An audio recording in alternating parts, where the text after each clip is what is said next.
So you held back again from imagining up something amazing for yourself, something radical that might take you someplace new, that might lift you up to a level you never even dreamed of hitting before. But you can't let it really catch fire in your heart, because if you have it, it might offend or displease someone close to you. They may not like it. It could be your family, it could be your bestie, it could be the cohort that you're in, whatever it is, that burning desire for whatever it is. That could be a job in a distant place that's a big relocation deal for you. It could be a type of career that you've always wanted to step into, but everything that goes with it is going to take you to another level. It could be another income level that's beyond where most of your buddies are. It could be another type of lifestyle, and that's going to throw off some of your friends who think, oh, now she or he is, they think they're better than me, kind of thing, and you're trying to just stay under that radar. And it's that constant need to feel like you have to please somebody else or get their validation, get their permission, in order to feel like it's okay for you to have it. But it brings up for me, and I've been there, I know the feeling that it's almost too much. I can't separate myself from these people. I have to stick around because of them.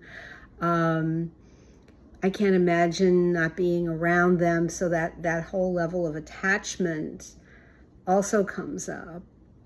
And it's that feeling of, I'm selfish if I want this.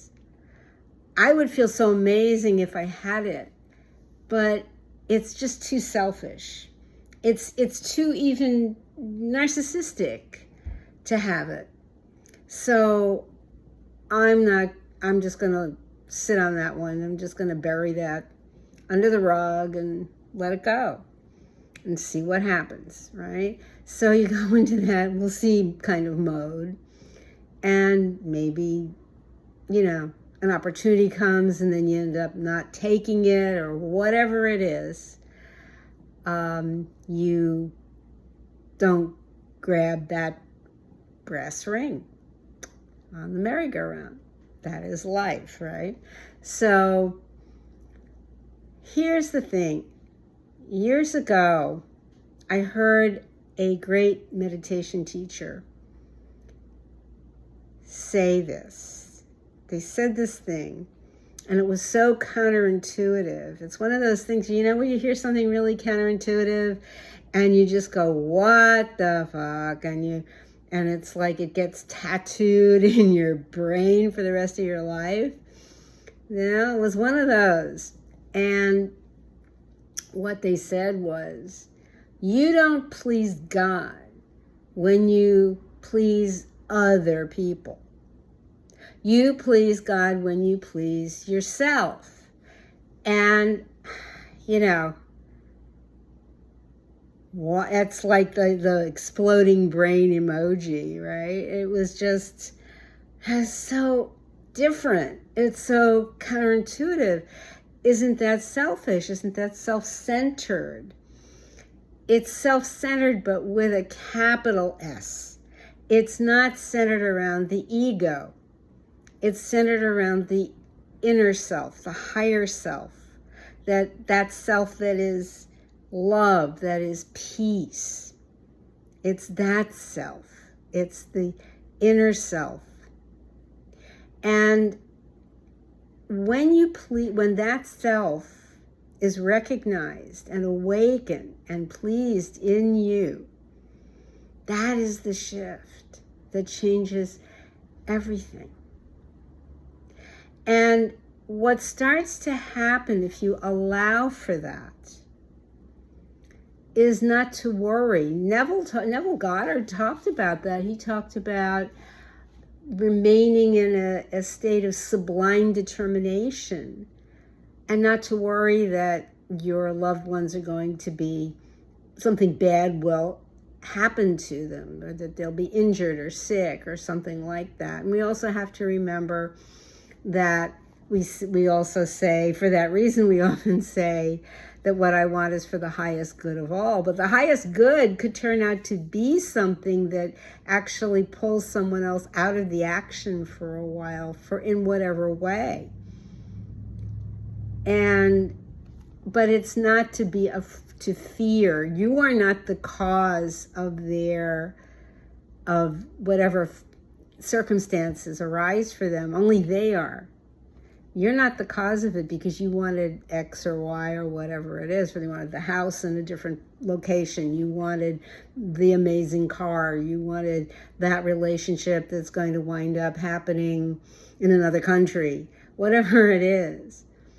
But you can remain not cold and distant or hardened about it or callous. That's not detachment.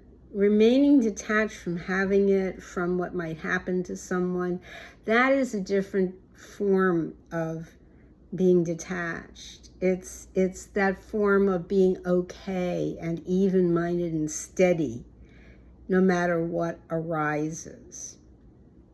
And when you get comfortable and understand the idea of pleasing yourself above all, that think about the non-negotiables that you have. When you're strong in your non-negotiables, that is pleasing yourself, not trying to please someone else. When you are uncompromising about something, which is similar to a non-negotiable, but when you're uncompromising in your standards around something, that is pleasing yourself. That is recognizing that the divine in you is what you are serving.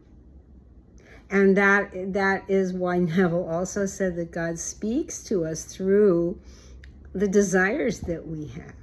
Desire means of the Father, so it comes from the divine. And he also said, your desires are divine in origin. They're birthed from the highest.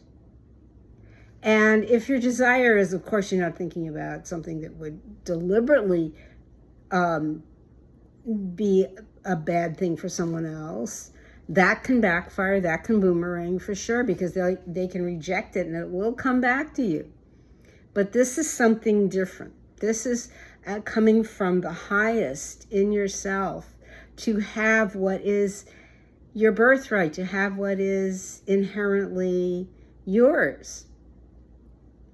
And that you shouldn't worry. There's no need to worry that it's going to cause damage, that there'll be any sort of collateral damage as a result. And this is about the deepest meaning of pleasing yourself. So explore that, keep that running, let that get tattooed in your mind, and let me know in the comments if you want to dive deeper faster. Arrange a one-on-one with me. The link is in the description box, and I will see you in the next video. Love you, boo. See you soon.